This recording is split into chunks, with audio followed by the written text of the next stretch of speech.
Okay, Terence Bud Crawford admits that a super fight with him and Errol the Truth Spence might not ever see the light of day. Let's go ahead and talk about it. So, Terence Crawford talks about a fight with Errol Spence might not ever happen. As you know, Terence Crawford is preparing for his up-and-coming fight with Kell Brook. Okay, now, as we know, it's been hard for Terence Crawford to secure opponents. All right, and one of the opponents that he's been trying to secure for a long time is a fight with none other than the Truth, Errol Spence, but somehow he can't land that fight. He doesn't seem to be in a good position. He doesn't seem to be with the right kind of promoter, okay? This is one thing that I'm going to say about Terence Crawford. I finally get where Terence Crawford is coming from. I finally get what Terence Crawford is feeling in his head. In Terence Crawford's mind, he has already passed the finish goal. This is part or half of his problem, the reason why he can't get an Errol Spence fight. What do I mean by that is Terence Crawford already knows that he'll be a Hall of Fame boxer. And I know this because he hangs a lot up on this accolade, the fact that he knows that he will be into the Hall of Fame. And it's true. He will be a Hall of Fame fighter.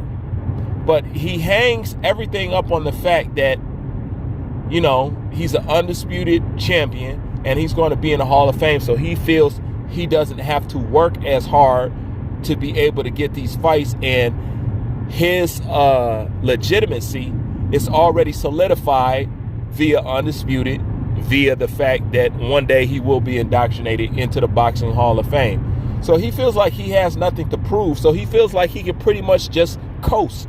This is why we don't understand Terence Crawford. You know what I'm saying? Terence Crawford, why are you not going to Terence Crawford? Why are you so lackadaisical? Why are you so this? Why are you so that? This and that. Because in Terence Crawford's mind, he's already passed the finish goal.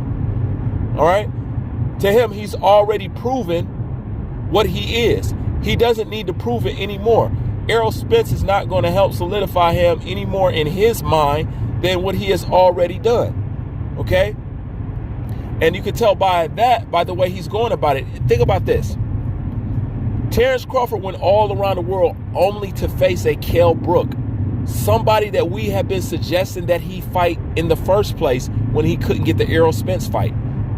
So what was all that delay for? You know, if you were going to fight Kell Brook anyway, he just should have fought Kell Brook when we wanted him to. Now, give and take, Kell Brook wasn't also trying to accept the fight, but it just goes to show you that they told you that these are the only guys for you. You got Sean Porter, you got Keith Thurman, you got Sean Porter, you got Keith Thurman, you got Kell Brook, you got Ugas, and you know who's that?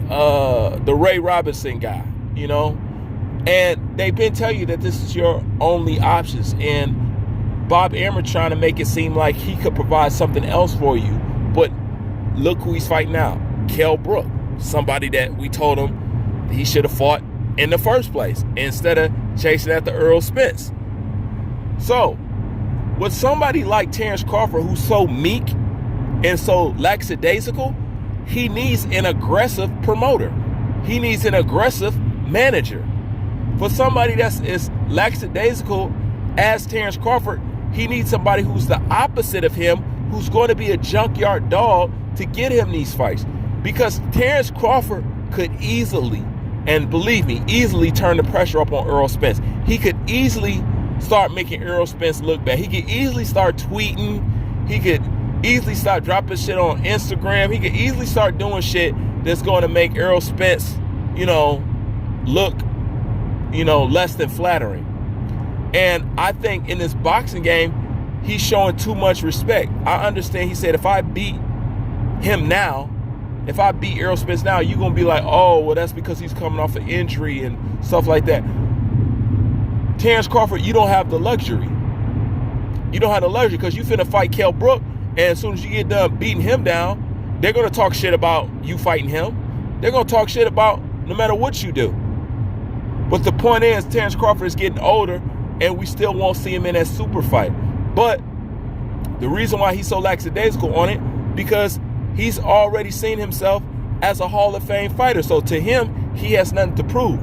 not knowing that the boxing world is ruled by casuals, and they don't know who he fought to become undisputed. They don't know, these casuals, the fans of boxing don't really know shit about boxing, so you have to really appeal to them on a casual level.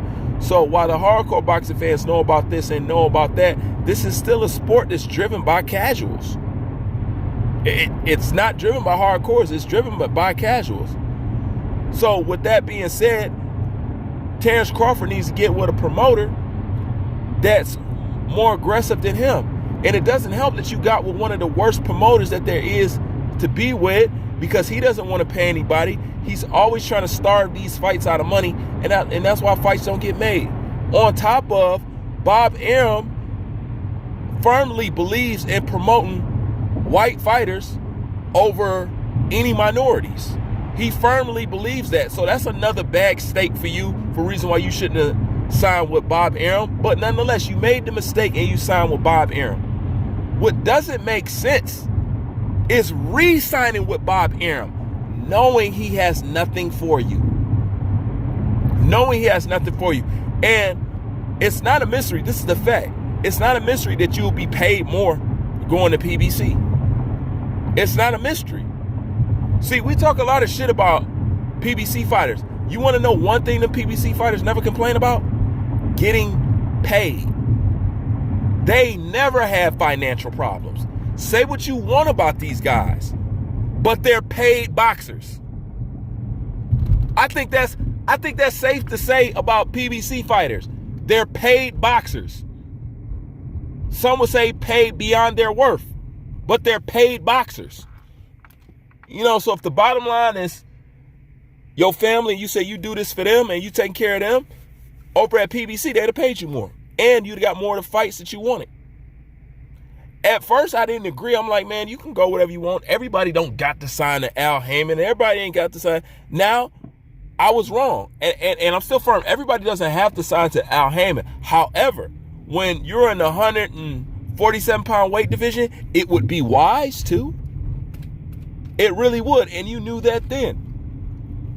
And you knew that before you re-signed with him. You know, I can understand you sign with him again and you make a mistake, you live and you learn, blah, blah, blah.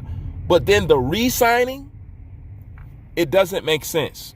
So, for the most part, the second half of Buz's career is going to be ridiculed for not being able to get the fights. You know? And I think as long as Terence Crawford know that people know that he's pound for pound number one, I don't think he really cares.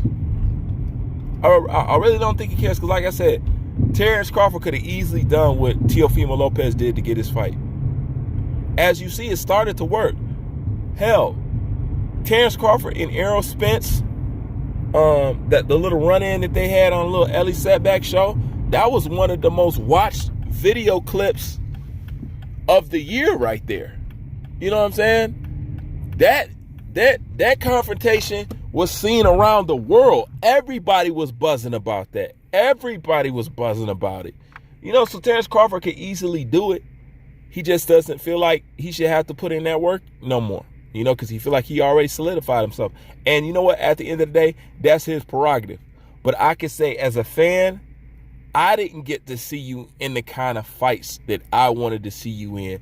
I wasn't able to brag about you like I know what you're capable of. Like, I don't really get a chance to get to stand behind that and say, look, I told you so. Terence Crawford is the truth. It's always going to be speculation. It's always going to be a what if. It's always going to be, I don't know. It's always going to be who he didn't fight. I know the Terence fighter. I know that Terence Crawford has fought a lot of good fighters. I know that. He just haven't fought fighters with the so-called blockbuster name.